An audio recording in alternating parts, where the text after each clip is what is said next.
Hi guys, welcome to my channel. My name is Fumi Beatrice and this is Mofe. At this point, you probably like, yeah, we know. You already know, exactly. So if you guys don't know already, this is Mofe, my cousin, and to give you a little bit of context, I'm in the US for vacation and I just thought to make all these videos to give you an idea of the US, and thank you so much for obliging me. Well, You guys should say thank you to her. you don't need to say thank you, she knows what to get me. Say thank you. It's very easy peasy. I'll pay my debts later. So in today's video, we are going to be talking about the differences between living in the UK versus the USA. We have like a list of topics, and then we're going to be giving our version of, or I'll give my version of the UK, and she would give her version of the USA. So welcome to our video. Please stay tuned to the end. If you have any questions, please leave it down in the comment section below. And if you like this video very much, please give us a thumbs up and don't forget to share and subscribe. Thank you. So now let's get into the video. What was your first impression of the USA? When you came to the US, where did you land? I landed in ATL, also known as Atlanta, Georgia. Okay. Yeah, this is Atlanta, Georgia. I don't know if you guys know that sound, but I landed in ATL, which is an absolutely stunning place, by the way. I stayed in, I think, what's called the Western Hotel downtown ATL, and it was absolutely gorgeous. Like, it felt like I was in America. Like, the hotel was floor to ceiling windows. It was nice, it was cute. I could see the entire downtown from my hotel room. We were walking like downtown, getting food, visiting places. We stayed at the aquarium. The day I landed, not the day after. The day I landed, I visited the aquarium in ATL. I visited the Olympic Park. I think that's what it's called. I also went on a Ferris wheel. So it was my first day in America. Was really nice. It was really nice. And then what was your impression when you came to Tennessee? I'm a lot more smaller. Felt like a village. Maybe it is a village, but technically still, now that I've seen other villages in America, so it's technically not a village, but it's a very small town. It's a smaller town. And the roads are smaller. They don't have modern luxury apartments and modern luxury floor to ceiling window hotels. Yeah, so that was the only thing. But hey, like I had taken an apartment that was, well, I guess to an extent also modern living apartment. So yeah, that was cute. I really loved my apartment, so I was excited. I was like, okay, let's get this started. Yeah. So my first impression of the UK, when I came to the UK, I landed in Heathrow Airport, which is in London, but it was dark, so I couldn't even see anything. The only thing I could see was the airport. And the day I came was the day they had this storm in it, so a lot of things were like, there was a lot of traffic on the road and stuff. But finally, we got to Oxford. It was dark. Who took it to Oxford? So they sent someone. So I came in as a nurse, and my hospital had like people in charge of, taking care of international nurses. So the person came to the airport to pick us up and then took us to our housing accommodation. So by the time I don't even think I stepped out the next day, because as soon as I came, we started preparation straight for OSCE exam. But by the time I will now finally go outside, I was like, okay. Alright. Okay. First of all, my room was small. I mean, I was happy because this was my first time outside the country.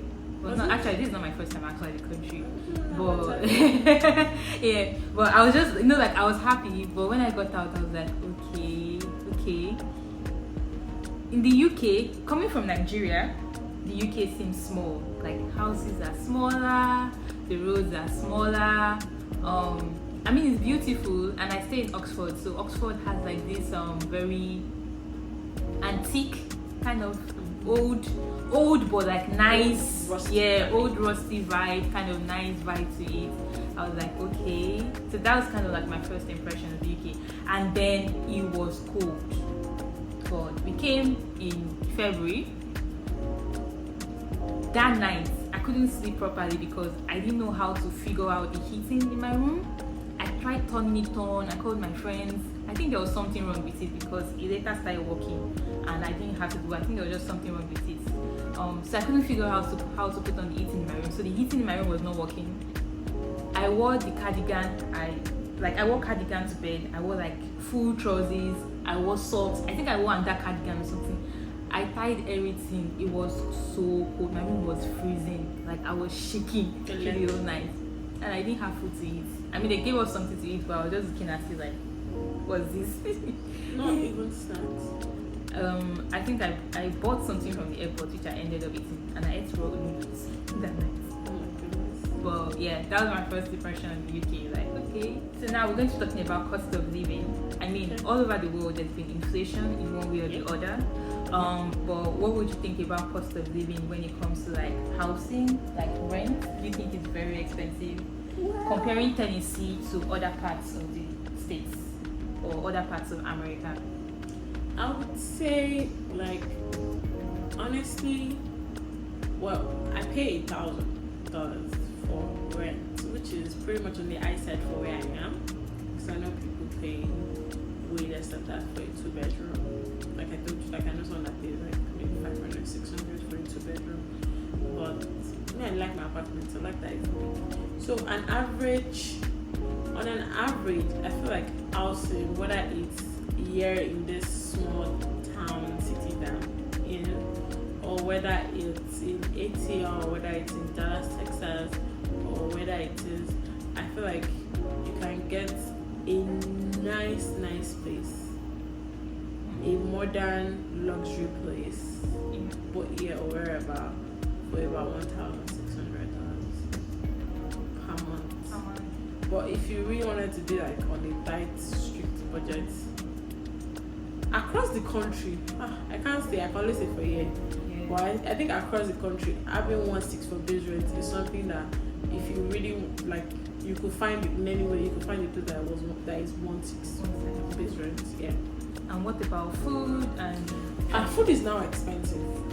I think food in America is very expensive, and for the quality, I think the quality of food in America is very shitty. A lot of processed stuff. We don't have healthy options like probably the UK. I don't think they are strict, or they have like strict sanctions on their food like they do in the UK, and it's now expensive. So I would say like I buy a dozen eggs for like $5, which I don't know what that is in pounds.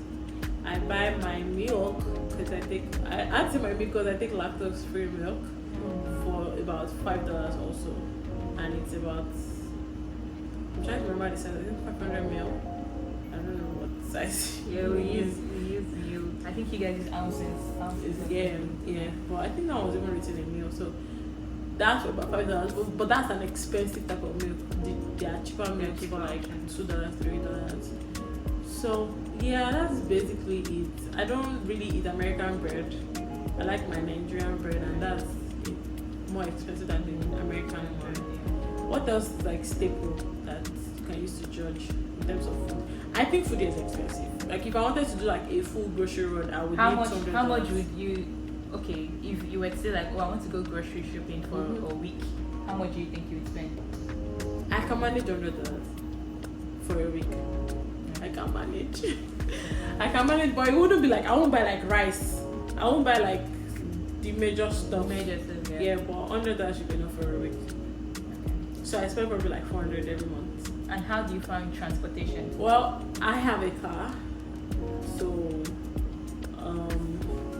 and my car is transportation. Having a car. I don't think having a car is expensive if you are using a good car like my car. Well, fair enough. My car is a Toyota Corolla, so it doesn't. The fuel consumption is pretty efficient. Yeah. So I work from home. I work remote, so if I fill my tank, I could probably use it for a month.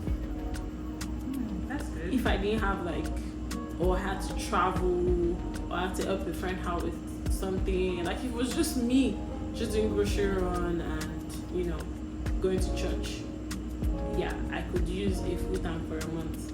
Yep, is that ridiculous? Because I don't go out when I'm working, so yeah. I I think. Oh, I didn't tell how much a gallon was. A full tank. Okay, you can say It's about $30. a full tank. Yeah. So I think like it depends on where you stay in the UK.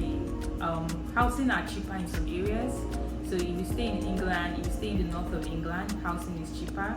But I stay in the south, and I stay in Oxford, and Oxford is a pretty expensive area. So even before I came, when I used to do my research online, I knew that Oxford was expensive. But comparing when I came, which is 2022 to now, the like inflation has really affected rent prices. Like rent prices have just gone up ridiculously, and for the amounts that you are getting, the size of the house is like, if I compare my apartment to Mofe's apartment, it's like they can't even be compared. Yeah. That's just I saw a room and I was like, you pay what you pay for this place. Wow. They can't even be compared. So I stay in a shared accommodation. It's a 2-bedroom apartment and it's 1 floor without bills. So me and my flatmates, we both pay 700 each, and bills depending on what time and season, but let's just say around 200 also. So like 900 to 1k per person, or between, let's say 850. 200 each. 200 for bills Each. Yeah, kind of. Each. So she pays like 900 pounds. It would be like bills would be between like 150 to 200 each per person. Whoa. And it might be more in the winter because like things varies, right? So basically, you pay more than I pay for your apartment. Because we pay council tax, we pay electricity, oh my we goodness. pay heat and gas. Keep in mind, I stay in a 2-bedroom. We pay Wi-Fi, and then water also. So housing for me is very expensive in Oxford, England. Food is generally cheap in the UK compared to what is available in America. I think we have more quality food in the UK. The thing that is expensive for me is African food, because I try to get as much things I can from the normal stores like Sainsbury and Tesco. So I buy my bell peppers from those places and tomatoes. Then what I will now go and buy from the African stores are maybe like gari, palm oil, rice. I prefer to buy my rice from the African stores. So because you can use £20 and enter Sainsbury and you come out with like a bag full. You enter an African store for 50, 100. Like fair enough. It's the same thing. Very expensive. So that's what takes my money. But if you were like a Brit, or if you were like an English person, or you could eat English recipes, I'm sure like food is. How much do you now spend in a week? In a week, I think I might be spending, depending on what I'm cooking anyway, I might be spending between 50 to 100. Do you cook a lot? That's the thing. I also don't cook a lot. Because I feel I'm high that she doesn't cook a lot. So if you spend 50 to 100 on food that you cook in a week. And why I even like buy more things, because I'm always buying junk. So I always have biscuit at home, I always have chin chin at home, I always have like maybe drinks, and because I know I don't cook. So for the days that I wake up and I'm like, today is one of those days I'm not going to cook, I'll just eat biscuits and something, and then maybe I don't even eat biscuits ever since I was a kid. I don't know I'm saying that, but yeah. And then for transportation, so transportation is okay, it's not too bad. Though also compared to when I came in 2022 to now, there's been like rising prices of like bus fares. So when I came in 2022, like a day's ticket, what we would call a day's ticket, or it wasn't even a day's ticket, it was a 24-hour ticket. So if you bought a ticket at 1 p.m, it would expire 1 p.m. the next day. Mm-hmm. It used to be like £4 for the whole 24 hours, and now it's like $4.50 or something like that. I mean, it's not much, but it's gone up again. Mm-hmm. And then train fares. I barely take the train because everything is not far from me. But I say it's not bad. It's not bad. It's survive. So for next, we are going to be talking about work-life balance, and we can't even compare salary, because if you did not know before, salaries are way more in the US rather than in the UK. So if you want to earn the money, go to the US. For context, entry, like just starting, Femi would triple our salary issues in the US. Yeah. Just like without like doing too much, just by doing the exact same thing she does now, she will triple her salary. Maybe even quadruple it, depending on where she is. Yeah. So, if you go online, you'd always see like how much nurses earn in the UK. It's like everywhere. So for now, because I've spent like a while in the UK, my base salary is 30k per year. If I went to the US as a nurse, I'll be making more, and Mofe makes more than me, and that's all. You guys need to know. For base, for me, is pretty much. Let's just say, keep in mind they used to collect their taxes though.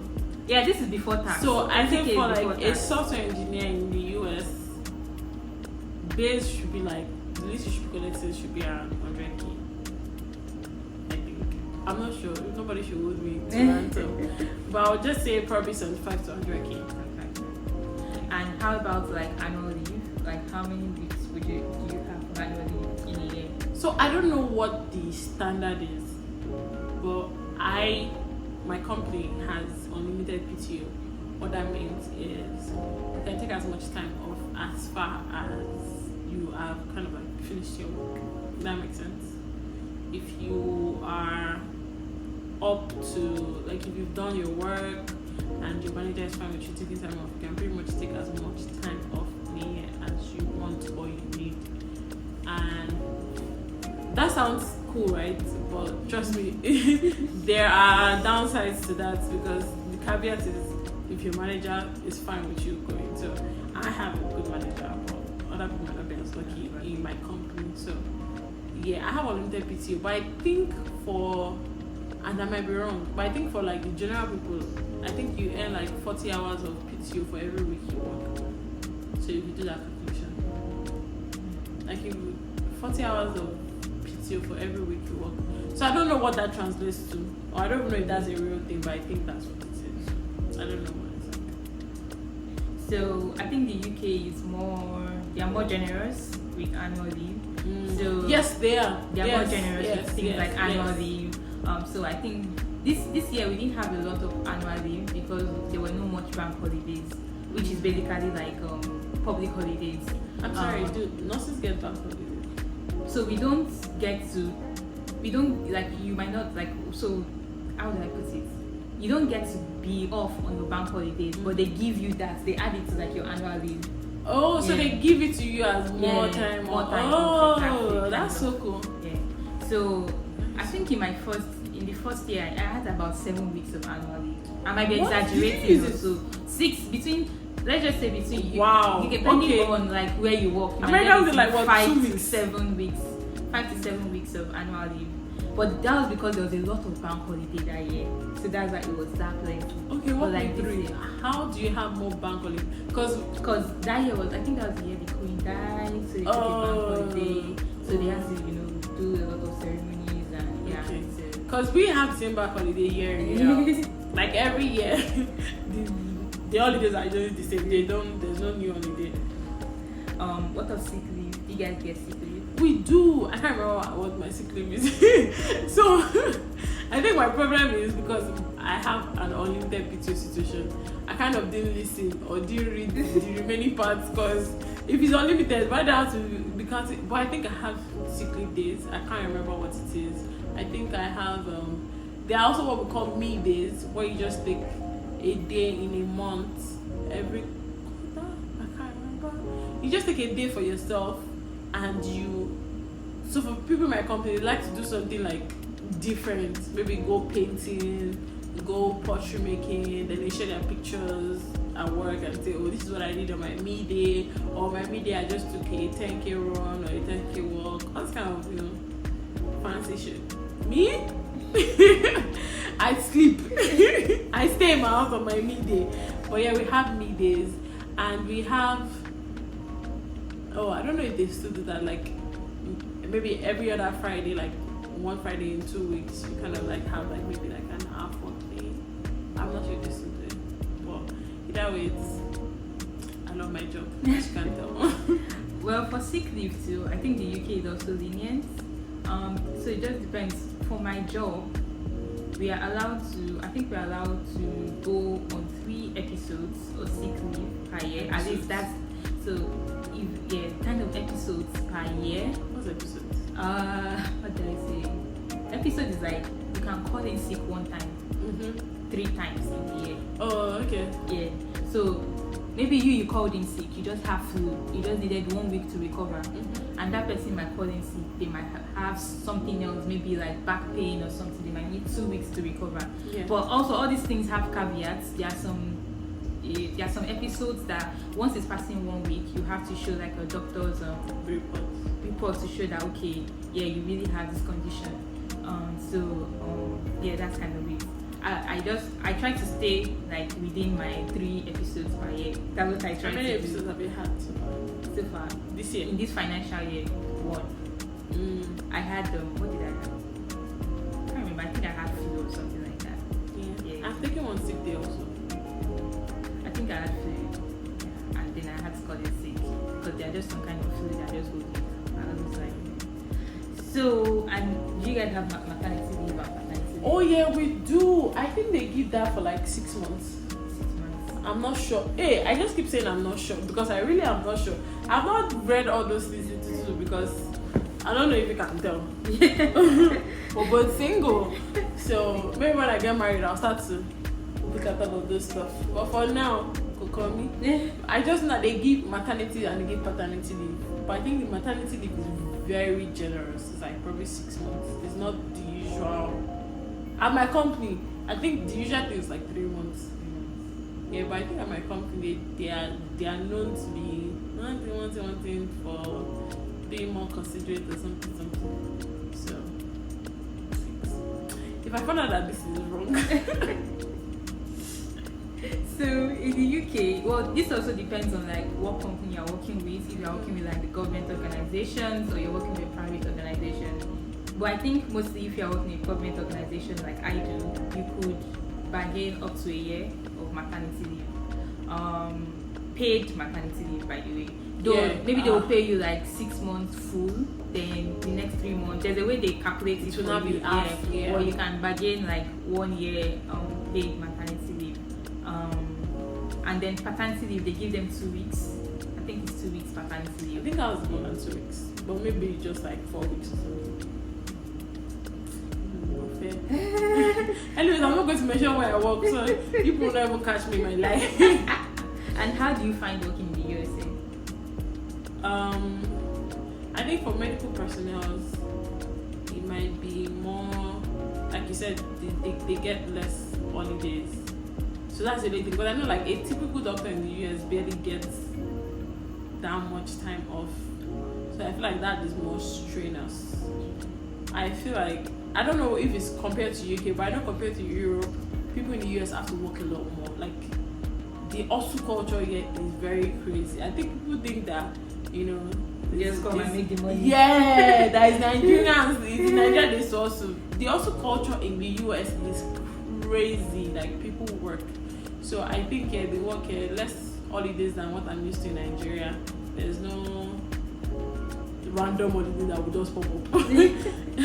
Yes, there's more work. 40 hours a week. That's a typical thing. That's a typical full time. 40 hours a week. But I work remote, so I know that I am grateful for not having to like wake up and dress up and drive to work every day.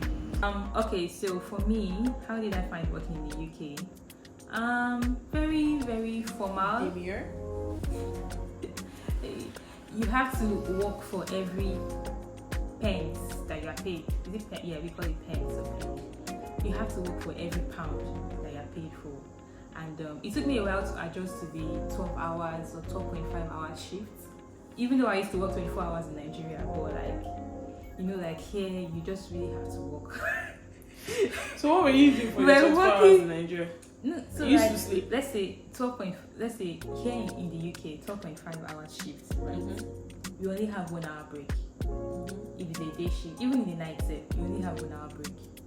In Nigeria, it will be 24 hour shift. You take your break normally lunchtime. Yeah. And then when it's like evening, we will do, depending on how many of us are on shift and how many patients we have and how much the work will be, we'll take 2 hours in the evening.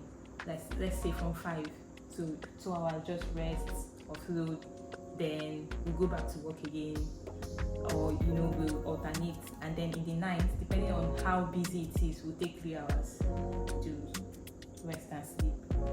And to be fair, your work in Nigeria was salaried, right? It wasn't per hour. It wasn't per hour, so it was per month. Yeah, so especially the 1 hour at night, it is still taking me time to get used to it, because I don't know whether to sleep or to just be awake.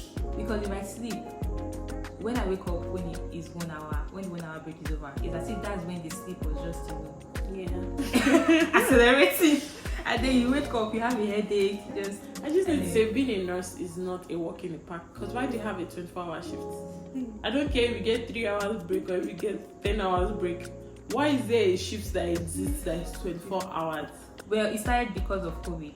But in Nigeria, it was because of COVID that it started in 24 hours. So it was just easier for the nurse to come, know that, okay, I'm going to spend 24 hours, and then it will take you a longer while to come, because there was no transportation for people during the pandemic. It's now extended outside of the pandemic, but it wasn't easy for people to come to work during the pandemic. Not everybody had cars and stuff like that. So that's why they started 24 hours. But even 12-hour shifts, that sounds like a lot. And even 12-hour shifts is a lot. Oh my God. So but yeah, it can be very stressful sometimes being a nurse in the UK. And then, are there any things you learned from the work culture in the US? Like I said, it's very the hustle is there. You have to put in work. You have to upskill. I work in a field that, I would say it's saturated, but now if you know what job market is like, it is hectic. So it's not. You cannot just be chilling. You have to put in the work. So yeah, I think the work culture is very crazy, very tight. People work a lot. I just happen to do that work from home, so that's why it's different. I can't possibly imagine being a nurse because that's just too much human interaction on a daily, weekly. Is there any week you don't work at all? Except I'm on annual leave. Okay. That's when I do work. But as long as you're not on annual leave, basically you have to go to every week. Yeah, that sounds like a lot. Because even when I had a job that was hybrid, I would go into work 3 times a week, and even that wasn't I was talking to that many people. Really, it was just come in, get your work done, and leave after 8 hours. What did you actually get? Just to add to what Mofe said, I feel like if I knew what I know now, when I was trying to choose a career, I don't think I would have chosen a career in healthcare. Why? Because I feel if you're an introvert, there is only so much social interaction you can take. And if you're working in healthcare, social interaction, whether you're interacting with patients, whether you're interacting with your colleagues, whether you're interacting with colleagues of other professions, the hospital is always a crowded place. So sometimes I just feel burnout, both emotionally, socially, everything. And I feel like as an introvert, if I knew that there was this much social interaction in healthcare, or as a nurse, I wouldn't have picked nursing. I don't mean it's a bad profession, but sometimes I just feel dude, can I do what I want to do? I don't want to make small talk with you. And there's me wishing I had done nursing so I would have had my green card now. Because by the way, if you work as a nurse in the US, you get your green card. Yeah. But things I've learned from the UK culture is that, especially because I'm coming from Nigeria, I've learned to mind what I say, especially at the workplace. I never know that's a given. That thing I'm going to say that might annoy somebody else. To me, I might just be oh, I'm just playing, but somebody else might take it as something else and escalate it and stuff like that. So I always try to mind what I'm saying. Even in conversations, most times if you are not Nigerian, I try to limit the amount of conversation I'm having with you. That's such an important point. Basically, it's not even just Americans, British people, even our neighbors, Kenyans, but people from other cultures. Literally, there's so much missing in cultural context. So you can't just be talking anyhow you would talk to your fellow. Exactly. So I try to do that, and then I've just like I said, I've learned to make small talk, especially for my patients. Like just sometimes some people are sick, but they just need someone to listen to them. They just need someone to talk to. Proud of you. It's still a work in progress, by the way. I should Yeah, add. she's very good with small talk because like when we're in the elevator at like she was talking to people. Me. I've been in America for 3 years and frankly like I just want to leave. Like once you ever asking me, oh how's your day? I'm like, oh it was good. I'm like, how was your day too? What did you do? Like she would at least make effort with that. I don't. So yeah, I try to like, oh if they mention their children, I'll try to like ask, as long as I'm not crossing the line with them. Some people will let you know when they are crossing the line, but I just learned to make small talk. And then I've learned that my co-workers are my co-workers. And not your your colleagues, besties. they're not your besties. Especially with like the cultural difference. For example, maybe you meet some white people, they are very open-minded. You meet them, they'll tell you their whole life history. I've learned not to reciprocate that. If I don't want to be hearing my life history outside as office gossip or as work gossip, I've learned just listen and just make minimal conversation and just listen to them. But I've learned like just be careful with people. Your co-workers are not your G's, they are not your friends. They can be laughing with you, and I don't know the work culture in the US. It's the same thing. In the UK, like your colleague can be laughing with you and smiling with you, and they might have beef with you, or maybe you did something that is wrong. They won't tell you. Next thing you just know that they might have escalated it to your boss, and then like so. There are even situations where someone has shared a situation before, like you see this person every time, and then you see them outside and you don't say hi to you. Yeah, that. And all that while you thought that you guys were G's, but nope. Yeah. So that's just what I've learned. I'm sure that if we had to talk, we'll keep talking about work. Yeah. But how do you feel about your work-life balance? You know what? Let's not talk about that. For me, work-life balance, I've not gotten it. Like I just feel like right now my life is just work. I don't really have anything outside I of feel like my life too is just work. But I'm trying to work on it. It's still very, very, very, very, very, very, very much in this. I'm just trying to work on that now.